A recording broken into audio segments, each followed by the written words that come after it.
Assalamualaikum warahmatullahi wabarakatuh.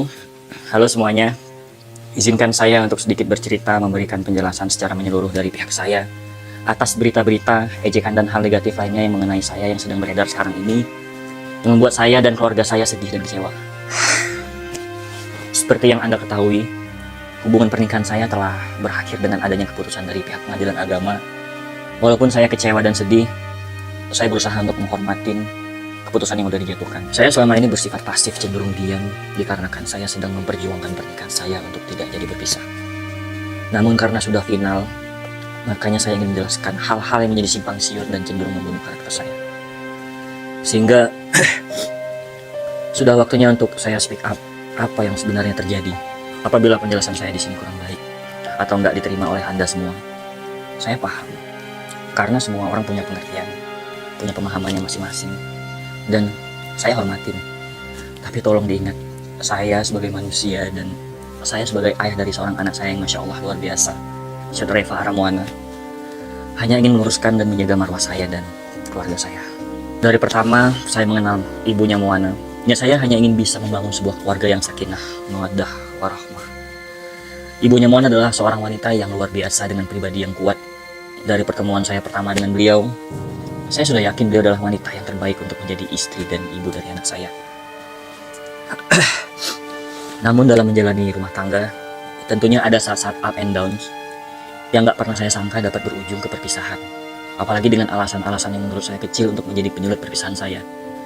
Dan dijadikan gugatan tertulis dari ibunya anak saya. Dimana sebelumnya saya yakin permasalahan rumah tangga saya pasti bisa diselesaikan dengan baik. Sebelum saya jelaskan lebih lanjut, saya ingin tekankan, klarifikasi ini nggak ditujukan untuk menjatuhkan atau menyinggol ibunya dari anak saya.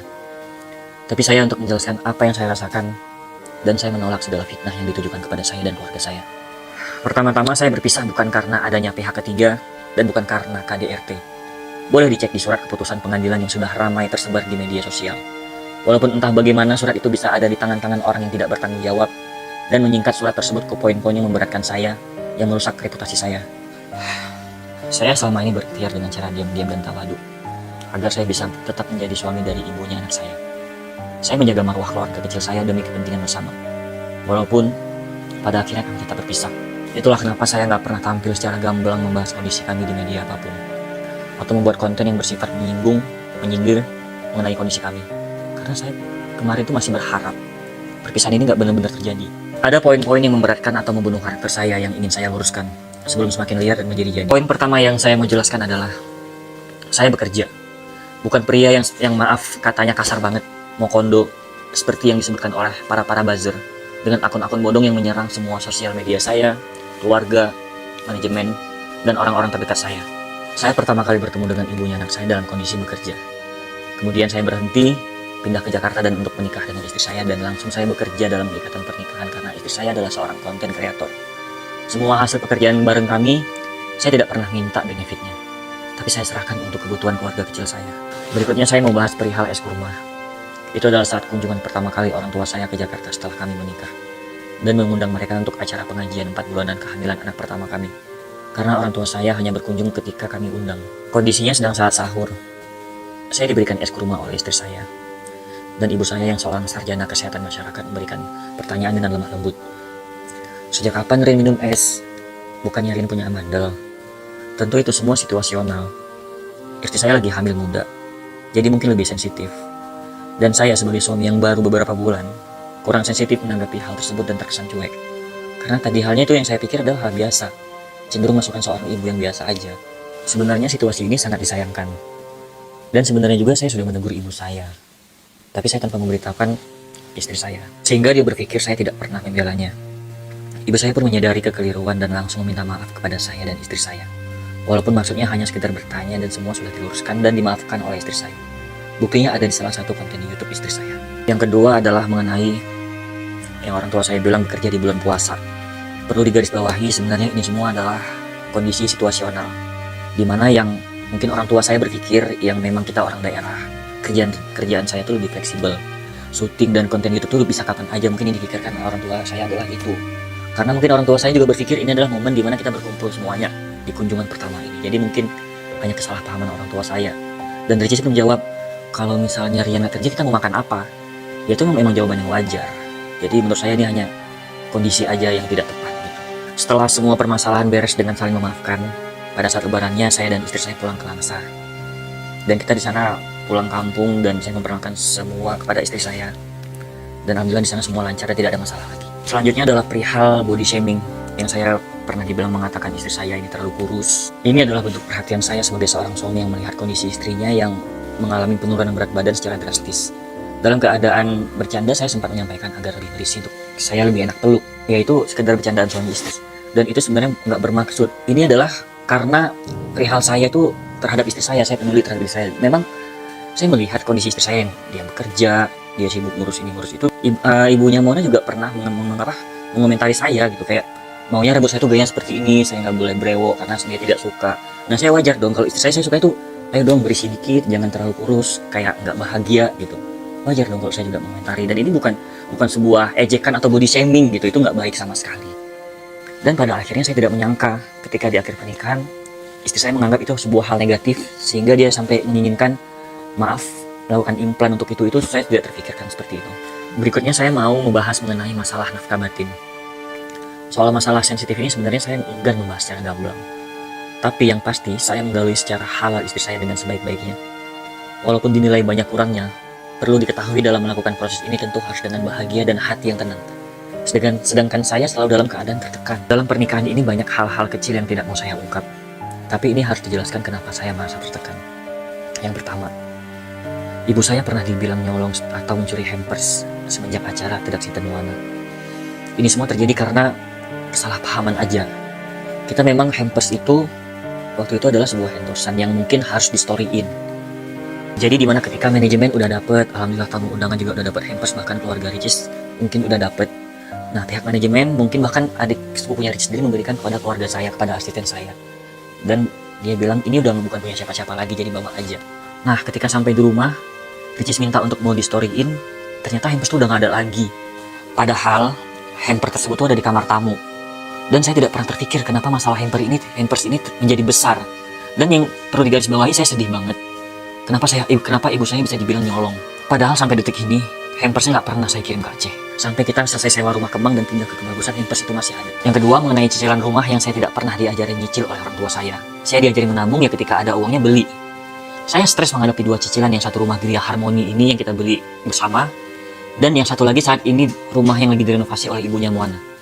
Itu nilainya sangat besar per bulannya, sedangkan penghasilan saya pas-pasan. Saya tidak bisa mengkomunikasikan perasaan tertekan saya karena saya harus mengikuti kemauan istri. Itulah mengapa saya hilang gairah, karena batin saya tertekan dan cenderung tidak dihargai segala sesuatu yang sudah saya berikan. Berikutnya adalah pernyataan mengenai saya dikatakan meninggalkan rumah itu tidaklah benar. Saya tidak pernah meninggalkan rumah, tapi saya tidak diterima atau diusir ketika pindah dari rumah Kemang ke Kebagusan bulan Desember. Itu hanya miskomunikasi karena kita sudah pernah membicarakan pada saat masa sewa rumah Kemang habis. Kita membicarakan bahwa sebagian barang diletakkan di rumah Gria karena banyak banget barang-barang besar dan kecil yang nggak muat di rumah Kebagusan untuk rumah sementara sebelum rumah yang direnovasi sekarang selesai. Jadi setelah beberapa hari sampai minggu saya tinggal di Kebagusan setelah rumah sewa Kemang habis, saya dapat info dari asisten saya bahwa Mbak bilang barangnya Bapak disuruh angkat semua ke rumah Gria. Nah di situ saya karena melalui orang lain yang menyampaikan, saya jadi malu banget, jadi saya langsung aja pindah. Nggak bisa menahan diri karena itu bukan dari mulut istri saya langsung yang ngomong seperti itu. Mungkin kalau itu dari istri saya langsung saya bisa maaf ada debat sedikit untuk mempertahankan ya saya tidak keluar dari rumah itu gitu. Jadi yang membuat saya langsung angkat kaki adalah ketika orang lain yang menyampaikan bahwa kemauan istri saya jangan tinggal di rumah Kebagusan itu. Dan asisten saya bilang itu sudah 3 kali sampaikan ke Mbak untuk mengangkat barang saya pindah ke Geria. Dan yang keempat kalinya baru asisten saya menyampaikan pada saya kalau saya harus pindah di rumah Geria. Jadi saya tekankan sekali lagi, kalau saya meninggalkan rumah berbulan-bulan itu tidaklah benar. Pada kenyataannya adalah yang saya jelaskan tadi. Mengenai statement istri durhaka dan sombong, pertama-tama saya minta maaf sebesar-besarnya atas keluarnya kata-kata ini. Perlu diketahui ini hanya sekalinya saat pisah rumah dan kondisi saya sangat tidak stabil atau emosi karena segala akses untuk berkomunikasi ditutup. Padahal saya masih sebagai suami sahnya. Bagaimana saya bisa berkomunikasi kalau WA saya diblok, DM kadang tidak dibalas, tapi ketika istri saya DM saya langsung respon cepat.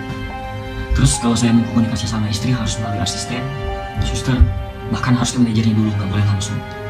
Bahkan kalau pergi keluar kota dan keluar negeri, tidak izin langsung kepada suami. Inilah yang membuat saya kesal dan akhirnya mengeluarkan kata-kata yang di luar kendali saya, bahkan saya kilaf.